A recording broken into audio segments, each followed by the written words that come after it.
మసాలా దొండకాయ వండుదామండి. జనరల్గా గుత్తి మసాలా ఇలా వండుతారు కదా, ఇలా కూడా వండుకోవచ్చు. ఒక ఉల్లిపాయ, పావు కేజీ దొండకాయలు అనమాట. ఆయిల్ వేడెక్కిపోయింది, ఆనియన్స్ వేసి ఫ్రై చేసుకుంటాం. కుక్కర్లోనే వండుకోవాలి, అప్పుడే మెత్తగా గుజ్జుగా బాగా వస్తుంది.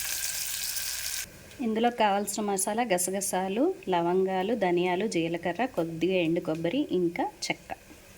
ఉల్లిపాయలు వేగిపోయాయి కదా, ఇందులో దొండకాయలు కూడా వేసి ఫ్రై చేసేసుకుందాం.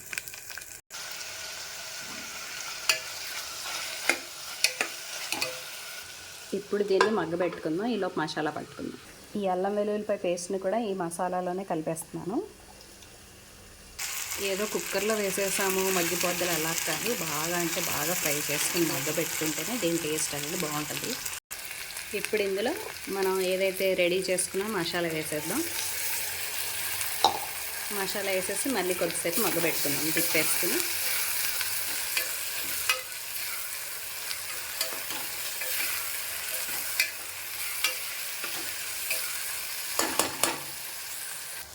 ఇప్పుడు ఇందులో కొద్దిగా పసుపు, ఇంకా కొద్దిగా ఉప్పు, టేస్ట్కి సరిపడా. మళ్ళీ ఒకసారి మగ్గబెట్టుకుందాం, ఒక రౌండ్ తిప్పేసుకుని.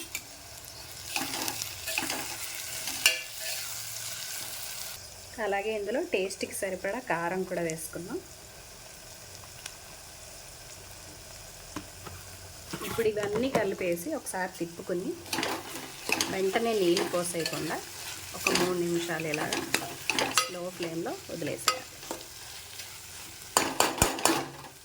మూత పెట్టుకుందాం, మగ్గుతుంది ఈలోపు.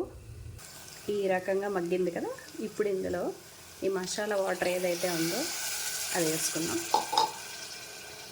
వేసుకున్న తర్వాత మనకి ఇది మసాలా కూర కాబట్టి వాటర్ ఎక్కువ అవసరం లేదు.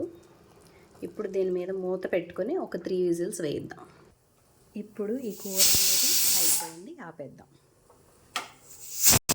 ఇలా కూర ఫినిష్ అయిపోయింది కదా, ఇప్పుడు ఇందులో కొత్తిమీర కూడా వేసుకుందాం.